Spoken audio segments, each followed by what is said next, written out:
Oke, halo guys, selamat datang di channel gue. Kenalin gue Octavio, dan di channel ini gue ngebahas berbagai kasus yang penuh misteri, tragis, dan tentu saja menarik untuk kita bahas. Sebelumnya gue mohon maaf apabila kualitas video ini masih belum cukup baik, dan gue minta support kepada teman-teman semua agar channel ini dapat terus berkembang.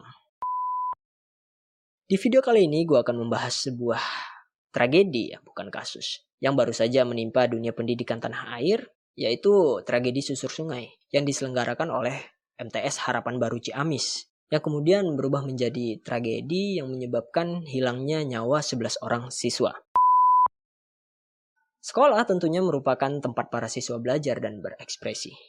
Banyak kegiatan positif di sekolah yang bertujuan untuk membentuk karakter para siswanya. Dan tentunya setiap kegiatan di sekolah harusnya telah melalui proses perencanaan dan persiapan yang matang agar pelaksanaannya dapat terkoordinasi.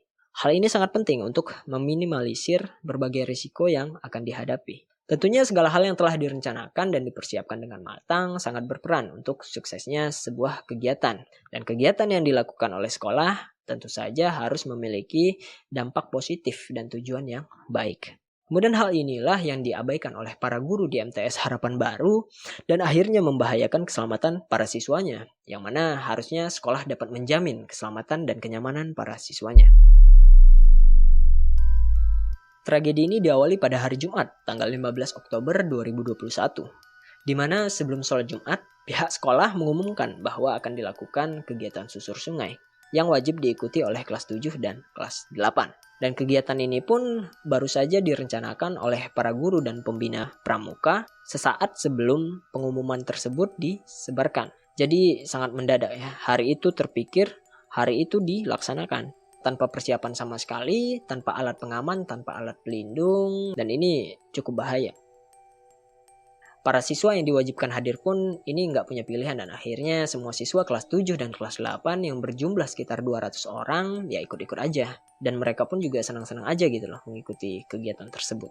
Apalagi mereka semua ini kan notabene masih remaja yang jenuh gitu dengan kegiatan belajar. Terus jadi setelah sekian lama disibukkan dengan pelajaran, terus dengar pengumuman ini, ya pasti mereka bersemangat kan. Apalagi sekarang kondisinya sedang pandemi, jadi mereka happy-happy aja gitu.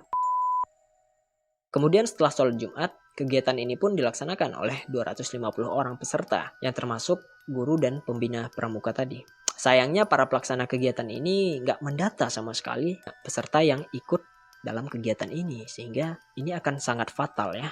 Apalagi kegiatan ini dilakukan di luar sekolah.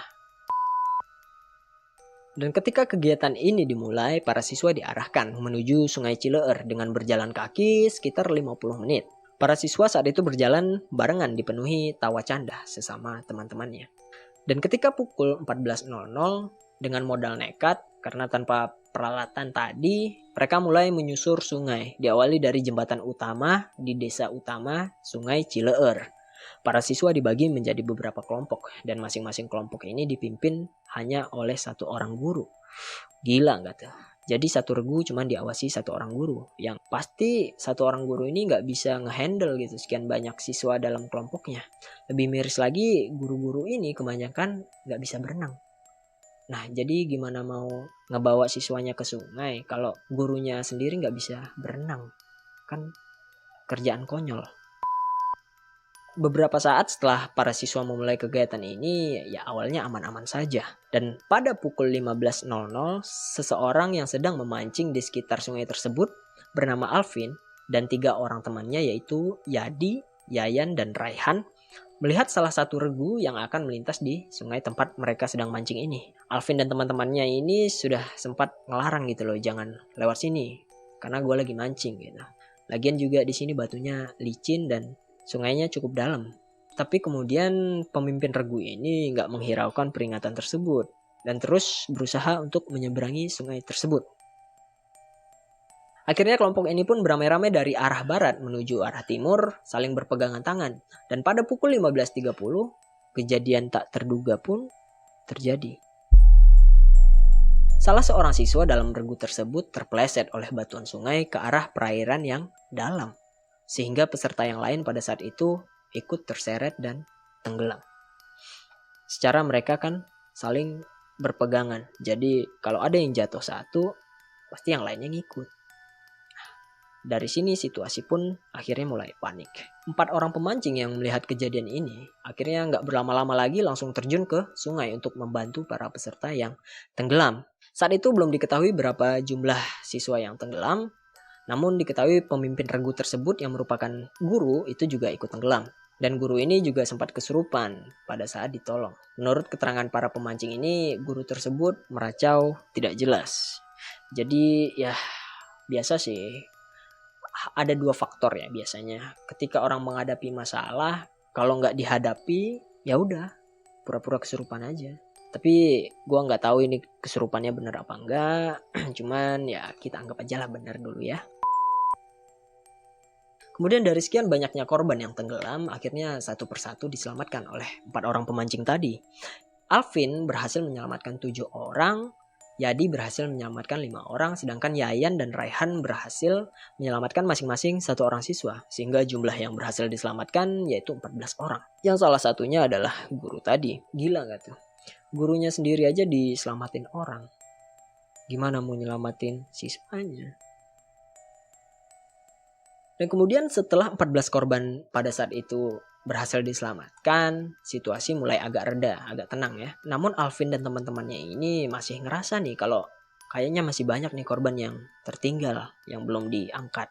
Tapi kemudian ketika Alvin bertanya kepada guru yang ada di sana, tanpa ngecek daftar para siswa, gurunya cuma bilang semuanya sudah lengkap. Tapi Alvin tentu saja nggak percaya gitu aja. Dan kemudian salah seorang siswa ada yang ngomong sama si Alvin, kalau teman saya masih ada yang tertinggal nih di dalam sungai. Kemudian Alvin ini pun langsung menyelam lagi sama teman-temannya ke dasar sungai. Tapi pada saat itu Alvin ini nggak nemuin lagi siswa yang masih tenggelam.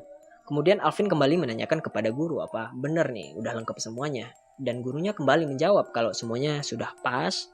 Sampai Alvin ini bertanya sebanyak 3 kali. Dan kemudian baru pada jawaban terakhir gurunya ini jawab kalau dia nggak bawa absen. Parah kan?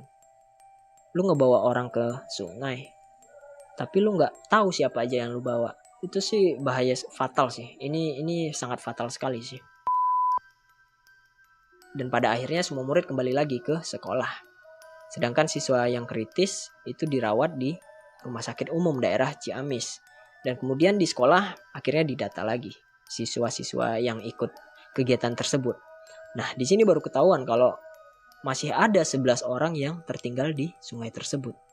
Nah kan, jadi kerjaannya itu kerjaan kerjaan tolol gitu lah. Akhirnya pada maghrib hari Jumat tersebut, tim SAR dibantu warga berusaha mencari korban yang masih tertinggal. Dan pencarian ini dilakukan hingga pukul 9 malam. Yang mana akhirnya 11 korban yang dinyatakan hilang berhasil ditemukan dalam keadaan meninggal dunia. Salah seorang saksi mengatakan bahwa salah satu korban meninggal ini ditemukan di kedalaman 3 meter di sela-sela batu di dasar sungai.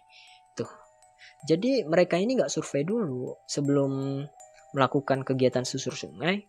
Seharusnya kan disurvei dulu lintasannya, mana aja yang akan dilalui, seberapa dalam, seberapa bahaya lah. Ini enggak, cuman main nekat aja gitu.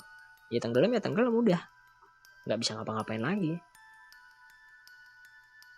Tapi belakangan diketahui kalau sebenarnya kegiatan ini itu awalnya bukan kegiatan susur sungai, tapi kegiatan untuk membersihkan sampah aja gitu. Jadi menyusuri jalan, menyusuri area sekitar sekolah untuk membersihkan sampah. Gak tahu gimana ceritanya sampai guru ini ngebawa para siswanya untuk menyeberang di sungai, untuk menyusur di sungai. Jadi nggak ada agenda menyusur sungai ya di dalam kegiatan ini. Kemudian pihak keluarga korban yang meninggal tentunya histeris ya mengetahui anaknya meninggal di sungai saat melakukan kegiatan sekolah. Yang mana seharusnya kan sekolah dapat menjamin gitu loh keselamatan dan kenyamanan para siswanya. Warga sekitar pun juga geram dengan kecerobohan pihak sekolah. Malah ada salah seorang warga yang lu bisa lihat sendiri nih di video ini. Kejadian seperti ini gurunya tolol semua. Kalau bisa gurunya dihukum seumur hidup. Nggak pakai otak gurunya. Masa anak kecil suruh nyebrang ke air sedalam itu? Ya. Orang tua juga bisa dikunclung. Gelo gue stres. Namun juga pada akhirnya warga menggelar doa bersama di tempat kejadian. Yang anehnya nggak ada pihak sekolah yang datang gitu loh. Belakangan baru pihak sekolah memberikan klarifikasi kalau saat itu mereka sedang fokus dengan para korban saja. Dan kasus ini pun sedang ditangani oleh kepolisian. Belum ditetapkan siapa tersangkanya ya. Semua kita serahkan saja kepada polisi dan hukum yang berlaku. Kemudian pihak sekolah sendiri sudah menyampaikan permintaan maafnya, namun ya proses hukum tetap berjalan. Akibat dari kasus ini, akhirnya Gubernur Jawa Barat, Pak Ridwan Kamil, menutup sekolah tersebut dan melarang kegiatan susur sungai agar tidak terjadi kasus yang sama di kemudian hari. Yang menurut gua seharusnya larangan ini dibuat dari dulu ya, karena ini bukan kali pertama tragedi seperti ini terjadi gitu loh. Sebelumnya juga pernah. Lagi pula ini tujuannya apa gitu loh. Susur sungai ini tujuannya apa? Lu kalau seandainya lu mau lu mau menyalurkan hobi lu di alam kayak mendaki gunung, nyusur sungai, ya lu harusnya bergabung di komunitas yang memang kompeten di kegiatan tersebut. Bukan semata-mata lu kepikiran susur sungai kemudian lu langsung terjun. Enggak gitu caranya. Ada prosedur.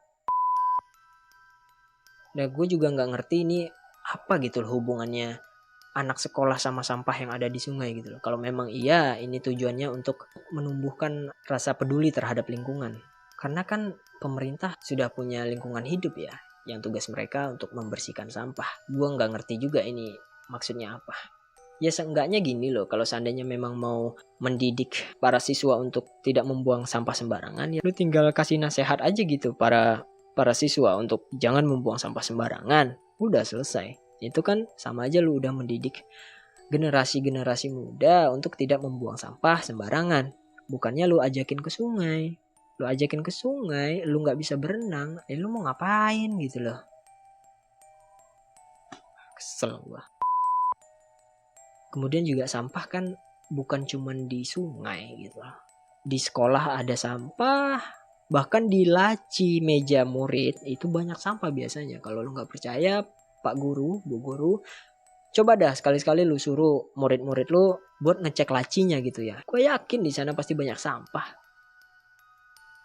Mungkin ya banyak pelajaran yang bisa kita dapat dalam kejadian ini. Semoga pihak keluarga yang ditinggalkan dapat bersabar dan para korban amal ibadahnya diterima di sisi Allah. Semoga kejadian ini tidak terulang lagi dan gue tutup aja videonya. Sebelumnya gue terima kasih karena telah menonton video ini sampai selesai. Dan jangan lupa like, komen, dan subscribe.